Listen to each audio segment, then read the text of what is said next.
Assalamualaikum warahmatullahi.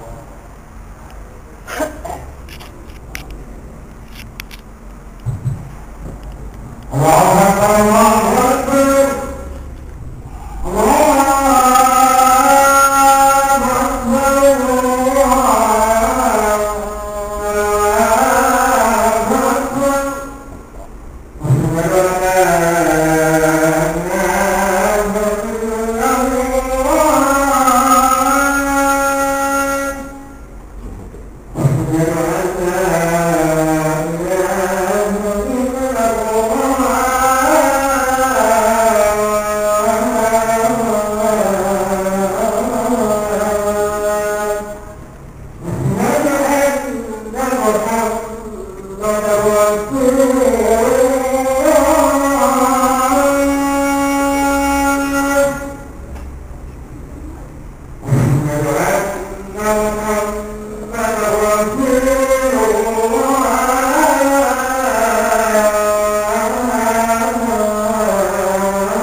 Alhamdulillah.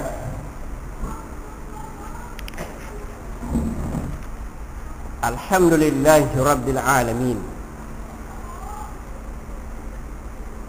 Alhamdulillahi alladhi hadana li hada wa ma kunna linahtadiya lawla an hadana Allah.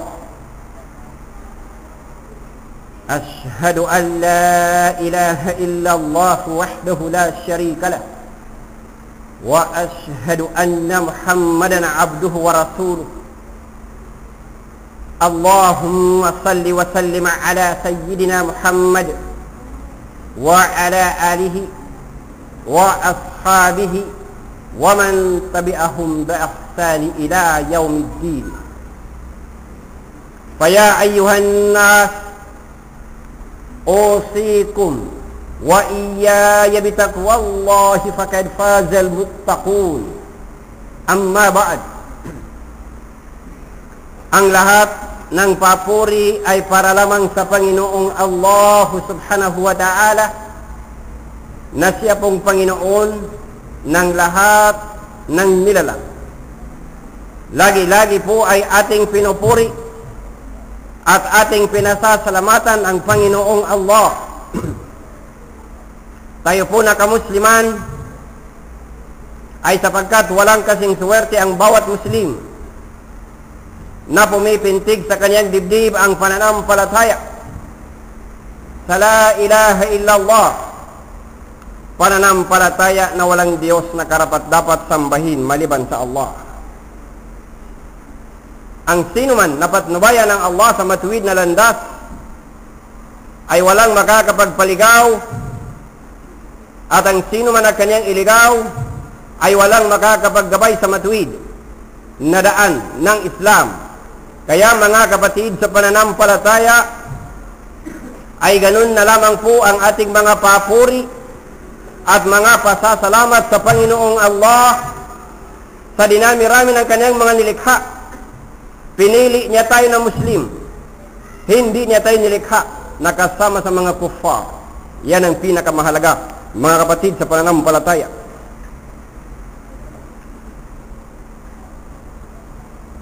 Marami na po ang nag-uutos ng mabuti.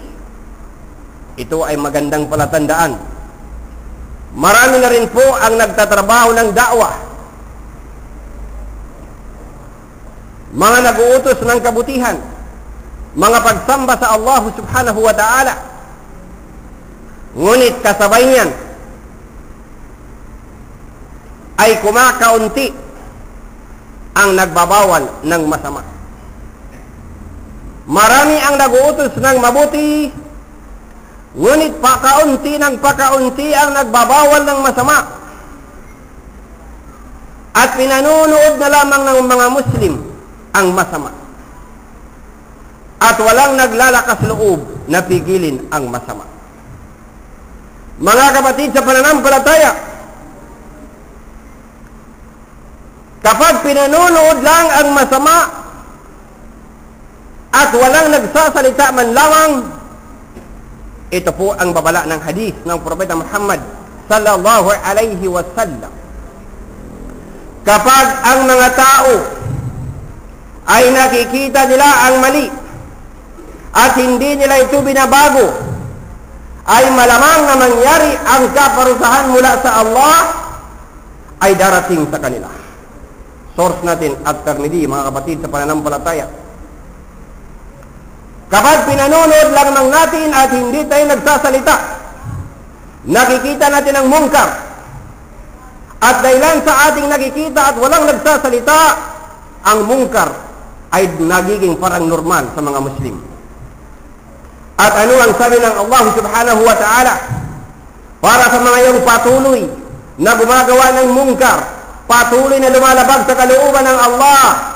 Huwag nating hintayin pa ang parusa ng Allah. Nabanggit sa isang aya, A'udhu billahi minas shaitanir rajim. Wa idha aradna an nuhlika qaryatan amarna mutrafiha fafasaqu fiha fahaqqa 'alayha al-qawlu fadammarnaha tadmira.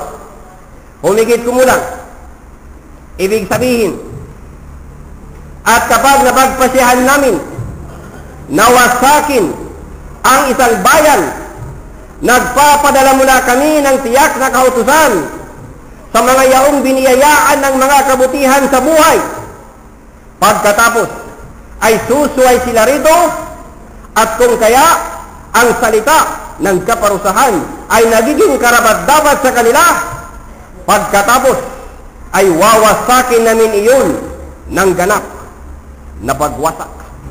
Complete destruction. Sobra pa sa nuclear bomb. Kapag nagalit ang Allah subhanahu wa ta'ala, napatuloy na nagaganap sa lugar ng kamusliman ang iba't ibang uri ng mungkar, at walang nagsasalita, walang pumipigil, pinanonood lang, at ang mungkar ay nagiging mukhang normal sa paningin ng mga Muslim. Darating ang panahon na nagiging mukhang halal ang isang haram. Mga kapatid sa pananampalataya, bumanggit tayo ng isa lang sa mga mungkar ngayon na nagiging mukhang normal na lang sa mga Muslim. Itong mungkar ng paninigarilyo. Sigarilyo. Isa sa malalaking mungkar ngayon na pinababayaan lang ng sambayanang kamusliman ay ang patungkol sa mungkar ng sigarilyo. Ano ba ang totoong hukom sa Islam tungkol sa sigarilyo? Ang sigarilyo ba ay makruh? Ibig sabihin ng makruh, hindi haram. Hindi lamang kanais-nais na gawin, pero hindi siya haram. Yan ang ibig sabihin ng makruh. Ang paninigarilyo ba ay makruh? O ang paninigarilyo ba ay haram? Ito po ang bigyan natin ng diin. Ang layunin po ng khutbah na ito ay hindi ang maghatid ng sama ng loob sa mga kapatiran sa pananampalataya. Hindi po natin hangad na pag-uwi mo masama ang loob mo, brother o kaya sister. Ang tanging hangad ng khutbah ang magbigay ng paalaala. Hindi hangad ng khutbah ang magbigay ng sama ng loob. Kaya po huwag magagalit. Pakinggan na lang ng mabuti ang khutbah at baka sakali ikaw ay bigyan ng Allah ng tawfik, patnubay para sa ikaliligtas ng iyong kaluluwa. Tungkol sa mga references na ating ginamit ng khutbah na ito, number 1, ang banal na Quran.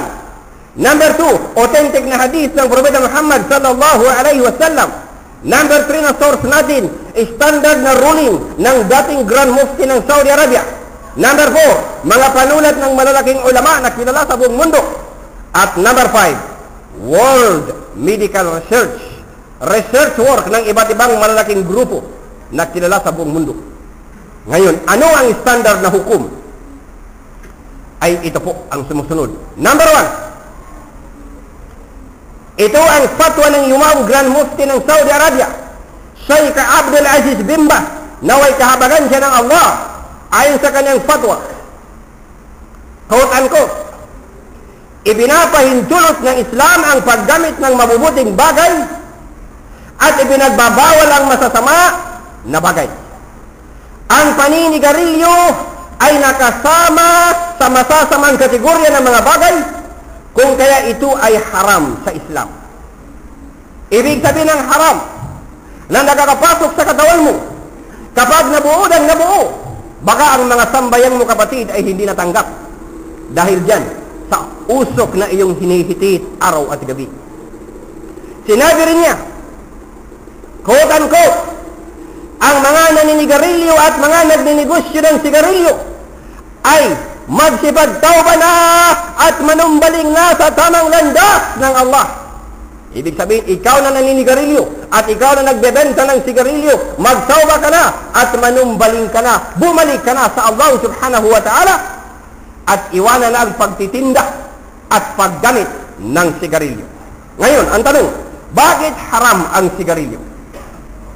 Iyan ang tanong. Bakit hindi makruh? Nagkakabuluhan mga tao, alin ang totoo, makruh o haram? Ngayon mga kapatid, sa pananampalataya, linawin natin ang husay. Bago natin basahin ang mga dalil sa Quran, ay basahin na muna natin itong World Medical Findings and Researches. Ano ang kanilang nakita? Number 1, patungkol po sa sigarilyo. Number 1, na punto, nilalason ng sigarilyo na hinihitit mo kapatid. Nilalason ito ang mga major organs, mga mahahalagang sangkap ng katawan mo, mahahalagang organs ng katawan ng tao, nilalason. Number 2, anong ibig sabihin ng nilalason? Ibig sabihin kapatid ay ang hinihitit mo na sigarilyo tumutuloy sa cancer sa iyong baga, nasusunog ang baga mo. Number 3, pinalalala nito ang tinatawag na chronic bronchitis para wasakin ang mga ugat papunta sa baga mo kapatid. Number 4, nagdudulot ito ng sakit sa puso. Binabara ang mga ugat na daluyan ng dugo papunta sa pagkawasak ng puso mo kapatid. Number 5, nagbibigay rin ito ng mga sakit sa goiter, lalamunan, sinusitis sa paghinga, cerebral tumor, paralysis, hypertension, asthma, hepatitis, meningitis, kasama na po ang tinatawag na impotence. Anong ibig sabihin ng impotence? Alam mo, ang ibig sabihin ng impotence ay hindi na tumatayo ang paninindigan ni Manoy. Yan ang ibig sabihin ng impotence. At sa pamamagitan ng tar na pumapasok sa iyong lalamunan, bumabara sa iyong dugo, at binabara niya ang dugo ng iyong pagkalalaki, ang tumutulak upang manindigan ng iyong paninindigan ay sa pamamagitan ng dugo, ngunit kung nababara yan, hindi na tumatayo kapatid ang iyong paninindigan at ang tawag yan impotence. Number 6, nadulot ng bawat hitik mo ng sigarilyo na ngayon ay kasalukuyang mungkar na dahilan sa nakasanayan na ito ay nagiging normal. Darating ang panahon Ipalayo ng Allah na kapag hindi rin pinansin ang shabu, magiging normal na lang yan. Katulad ng CD na hindi pinapansin, ngayon nagiging normal na rin ang mga CD na panuorin ng mga porno, mga gold sa inyong mga tahanan. Kaya itong sigarilyo ngayon, nagiging normal na lang sa mga Muslim. Pinaka-minus, number 6, na sakit na makukuha sa sigarilyo. Bad breath, mabaho na hininga na hindi mo alam. Ang nakakalam, yung kasama mo, sasakyan mo mabaho, ang iyong kwarto mabaho, ang iyong hininga mabaho, damit mo mabaho, hindi mo alam. Kasi ikaw, sarili mo yan. Ngunit ibang tao, alam niya. Galing po ito mga kapatid sa pananampalataya, World Health Organization, ang medical report. Kumpirmado na sa buong mundo na ang paninigarilyo sumisira sa katawan ng tao. At ano ang sabi ng Allah subhanahu wa ta'ala patungkol sa pagsira sa katawan ng tao? Ang pagsira sa katawan ng tao ay haram. Wala taqtulu anfusakum, at huwag ninyong patayin ang inyong mga sarili. Mga kapatid sa pananampalataya, sa dahilan na ang paninigarilyo, yang hinihitit mo na sigarilyo, yang binibili mo na sigarilyo na iyong nilulustay ang iyong kwarta, ay sumisira sa katawan. Nakaloob sa'yo ng Allah ang pagpapasok sa katawan mo ng anumang nakakasira. Maalak, masyabu, masigarilyo, anumang ipinapasok mo sa katawan mo na winawasak niya ang katawan mo. Mga kapatid sa pananampalataya, yan po ay haram. Wala tulqu biaydikum ila tahluka, at huwag ninyong itapon ang inyong mga sarili sa kapahamakan. Huwag ninyong itapon ang inyong mga sarili sa pagkawasak. Ngayon, basahin ninyo ang mga pakete ng sigarilyo. At basahin ninyo yung mga signboard. Nakalagay doon, cigarette smoking is dangerous to your health. Ang paninigarilyo ay mapanganib sa iyong kalusugan. Ilan na ang kamusliman na kapag sinita mo, buong malasakit na nilapitan mo yung kapatid mo sa pananampalataya, sinita mo at sinabihan mo, brother, haram. Sigarilyo, haram. Sasagutin ka ng pagalit.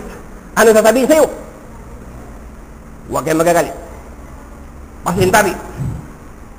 Wala tayong gustong tamaan. Khutbah ito, walang personalan. Lahat pangkalahatan. Walang sino mang tinutukoy natin. Yung sinabihan mo, sasabihin niya sa'yo, bakit mo ako pinagbabawalan? Bakit si Ustad ay naninigarilyo? Ha? Bakit si alim ay naninigarilyo? May mga ulama na naninigarilyo, bakit ako titigil? Yan ang ngayon ang mapanganib. Ito ang panganib, mga kapatid, sa pananampalataya. Ang ginagawa mo na dalil sa buhay mo ay si Ustad, si ulama, si tabligh, si professional, kung sino man, na ang alam natin na ang pwedeng dalil ay ang Quran at ang hadith ni Propeta Muhammad sallallahu alaihi wasallam. Sasabihin pa sa iyo, mayroon ba sigarilyo sa Quran? Mayroon bang sigarilyo sa hadith? At ang katwiran ng mga naninigarilyo, kung ano-anong invento ng sigarilyo, na invento na katwiran na kanilang gagawin, ang kanilang katwiran ay hindi naman yan haram, iyan ay makruh. Hindi haram daw, iyan daw ay makruh. Ngayon, balikan natin ang kasaysayan. Bakit noon ay sinabi ng mga ulama na ang sigarilyo ay makruh? At bakit ngayon ang sabi ng mga ulama ang sigarilyo ay haram? Balikan natin ang kasaysayan. Panahon ng 17th century, nang ang sigarilyo at tabako ay makarating sa tinatawag na Ottoman Muslim Empire. Ang fatwa noon ng mga ulama, ang sigarilyo ay makruh, hindi haram. Bakit? Ito ang fatwa ng mga ulama noon dahil sa hindi pa nila noon alam. Ang alam ng mga ulama ngayon, hindi pa nila alam noon gaano ka mapanganib ang pinsala na dulot ng sigarilyo sa baga mo, sa puso mo, sa pagkalalaki mo, sa utak mo, at sa daluyan ng dugo. Ang dami ng winawasak ng hinihitit mo na sigarilyo. Hindi pa nila noon alam. Ang tanging alam noon ng mga ulama, nawa kahabagan sila ng Allah, ang tanging alam nila noon na side effect ng sigarilyo ay mabaho na hininga, bad breath. Yan lang alam nila.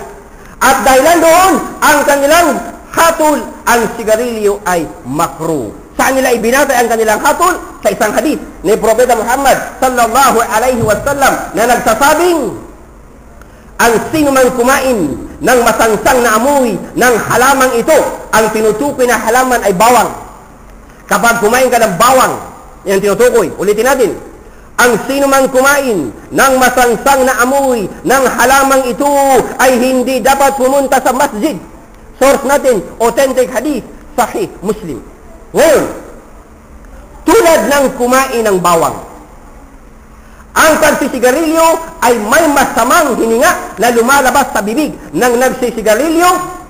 Kaya ang mga ulama noon ay nagbigay ng ruling na ang sigarilyo ay makruh, hindi haram. Ngayon po na advance ng medical science at napag-alaman nila, ilang taon nilang pinag-aralan yung usok na hinihitit mo, ilang taon nilang pinag-aralan, at ngayon deklarado na, kumpirmado na sa buong mundo na ang sigarilyo ay nakakasira ng iyong pagkalalaki, nakakasira ng puso mo, nakakasira ng baga mo, ng daluyan ng dugo mo. Dahilan dyan, sinisira ang major organ. Ang deklarasyon ng mga ulama ngayon, ang paninigarilyo ay hindi haram, kundi ang paninigarilyo. Ang paninigarilyo ay hindi makruh, kung hindi ang paninigarilyo ay haram. Ngunit mga kapatid, sa pananampalataya, marami pa rin ang hindi kumbinsidong Muslim. Ang kanila pa rin katwiran ay makruh. Ayaw nilang mapigilan ang kanilang mga sarili. Alam mo na haram, ilang beses na ipinaliwanag sa khutbah na haram, sa radyo haram, kung saan sa lecture ilang beses pinaliwanag. Hindi ka pa rin maniwala. Ngayon, busisiin natin. Isa-isahin natin mabuti ang usok. Busisiin natin mabuti ang usok nang sa gayon malaman mo talaga ano ang laman ng bawat usok na hinihitit mo. Number 1, ang usok na hinihitit mo ay naglalaman bawat hitit. Bawat hitit mo ng sigarilyo ay naglalaman ng humigit sa 4,000 chemicals, na ang karamihan dito ay papuntang cancer na mga elemento. Number 2, na laman ng usok. Sa loob ng chemical na yan ay taglay ang tar na naglalaman ng libong chemical kasama ng tinatawag na nitrogen oxide at ang hydrogen cyanide. Anong ibig sabihin ng nitrogen oxide, hydrogen cyanide? Ang ibig sabihin, simpleng paliwanag, ang ibig sabihin ay papuntang cancer. Wawasakin ang baga mo ng cancer na ito. Paulit-ulit kang bigyan na huwag mong sirain ang baga mo. Bigay sa iyo ng Allah. Ang puso mo, bigay sa iyo ng Allah. Ngunit winawasak mo ang ipinapahiram sa iyo. Number 3, nalaman ng usok na hinihitit mo araw at gabi. Yang tinatawag carbon monoxide. Anong ibig sabihin ng carbon monoxide? Yang tambutso ng sasakyan, ang tawag diyan carbon monoxide. Isipin mo na lang, nakaharap mong tambutso maghapon, hinihitit mong tambutso, yan ang katulad. Ano nangyayari? Sumisira sa hemoglobin, sa mga ugat na daluyan ng iyong dugo. Number 4, nalaman ng hinihitit mong sigarilyo, nicotine. Anong ibig sabihin ng nicotine? Kahit saang diksyonaryo, standard na diksyonaryo, sasabihin niya sa'yo, ibig sabihin ng nicotine, isang nakakalason at nakaka-addict na elemento na matatagpuan sa sigarilyo. Kaya mga kapatid, sa pananampalataya, ang sigarilyo, ayon sa ruling ng malalaking ulama sa buong mundo, ang sigarilyo na isinisigarilyo mo ay hindi yan makruh. Yan po ay haram. At huwag na huwag mong idalil si ulama, si alim, si tablig, si professional, si doktor, si profesor, kung sino-sino lang dalil mo. Huwag mong idadalil ang tao. Dahil hindi mo yan po pwedeng ikatwiran sa kabilang buhay. Na si doktor naninigarilyo, si profesor naninigarilyo, si alim naninigarilyo, si kung sino-sino sasabihin mo naninigarilyo, kaya ka rin naninigarilyo. Maaring hindi sa kanila nakarating ang taufik tungkol dito sa medical research, kaya sila ay naninigarilyo at hindi makumbinsi. Mga kapatid, sa pananampalataya, isa pa na dahilan kung bakit haram ang sigarilyo, ay sinusunog mo ang iyong kwarta. Sinusunog mo ang iyong salapi. Sa halip na ibili mo ng isang kilong bigas, pagsaluhan mo mag-asawa o kaya pamilya, sinulo mo sa isang sulok. At hinitit mo ang sigarilyo, sinunog mo. Ano ang sabi ng Allah subhanahu wa ta'ala sa pagiging mababa at saya? وَآتِ ذَا الْقُرْبَى حَقَّهُ وَالْمِسْكِينَ وَابْنَ السَّبِيلِ وَلَا تُبَذِّرْ تَبْذِيرًا. At ibigay sa kamag-anak ang kanyang karapatan at sa mahihirap at sa mandalakbay, ngunit huwag gumasta ng maaksaya sa gawi ng gastador. Dagdag pa ng ayat, innal mubaddirina kanu ikhwanas sayatin wa kana as-saytanu lirabbih kafura. Katotohanan, ang mga gastador ay mga kapatid ng sayatin.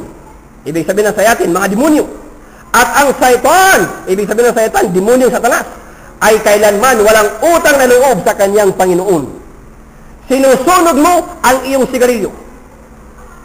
Bumili ka ng isang pakiting sigarilyo, katulad lang yan ang kwarta mo, sindihan mo, walang pinagkaiba. Yung sinindihan mo, hindi pa masusunog ang baga mo. Yung sinunog mo ng pera mo, sinunog mo pa yung baga mo. Kapatid, sa pananampalataya, masakit. Minsan ang dating ng ating khutbah, ngunit kinakailangan minsan ang mertayulit para magising na ang Muslim. Hintuan mo na yan, isumpa mo na yan. Mula sa araw na ito, huwag mo nang hawakan yan, dahil yan po ay haram. Ilang bilyonis na kaya? Hindi milyon, bilyonis. Ang winasak ng Muslim mula noon hanggang ngayon. Magkano ang stick ng sigarilyo? Ilang milyon ang Muslim sa Pilipinas mula noon hanggang ngayon. Ilan ang naninigarilyo? Nakakailang stick ka isang araw, nakakailang sakiti ka isang buwan. Kung computein mo yan, bilyon na kwarta na sinusunog ng Muslim. Kung maugali ng Muslim na ang susunugin na sigarilyo ay ibigay mo sa sadaka box. Kapatid, sa pananampalataya, wala kang makikitang hikahos na da'wah center. Wala kang makikitang muski na hindi natapos. Wala kang makikitang madrasa na walang nagpapasahod sa mga ustad. Sobra-sobra pa. Bilyon ang kwarta ng Muslim na sinusunog nila sa pamagitan ng sigarilyo. At hindi gusto nang naninigarilyo ang fasting. Ito, darating na naman ang Ramadan. Either July 31 o kaya August 1, depende sa sighting of the moon. Kayang tiisin ng palasigarilyo ang pagkain at inumin, ngunit ang sigarilyo hindi na kayang tiisin. Alipin na siya ng kanyang sigarilyo at nagiging walang hiya ang Muslim. Ang Muslim, makapag-sigarilyo lang, hindi na paling ibaba ang kanyang sarili. Halimbawa, natrap ka sa isang lugar. Walang tindahan. May pera ka pambiling sigarilyo pero wala ka tindahan. Wala tindahan. At gusto mong manigarilyo. Kaso wala kang sigarilyo. Kunyari, isa kang gobernador, isa kang manager ng kumpanya. Mataas ang tingin sa'yo. Marangal. Iginagalang. Gaano ka man kataas kahit na presidente ka pa ng Pilipinas. Sa oras na gusto mong manigarilyo at wala kang may sigarilyo, kahit na mismo yung busabos sa kalsada, pupuntahan mo at sisignal mo ang iyong bibig. Ibababa mo ang sarili mo sa pagkabababa. Mapagbigyan lang ang utos ng sigarilyo na ngayon alipin ka na ng iyong sigarilyo. Nawa ang Muslim ay magkaroon na ngayon ng realization na itong hinihitit mo araw at gabi, unti-unti mong pinapatay ang sarili mo, unti-unti mong winawasak ang iyong sarili na bigay sa iyo ng Allah subhanahu wa ta'ala. Magtauba ka na at ngayon manumbaling ka na sa Allah subhanahu wa ta'ala. Isumpa mo na ang sigarilyo na yan. Barakallahu li wa lakum fil Qur'anil azim wa nafa'ani wa iyyakum bil ayati wa dhikril hakim. وتقبل مني ومنكم تلاوته إنه هو السميع العليم.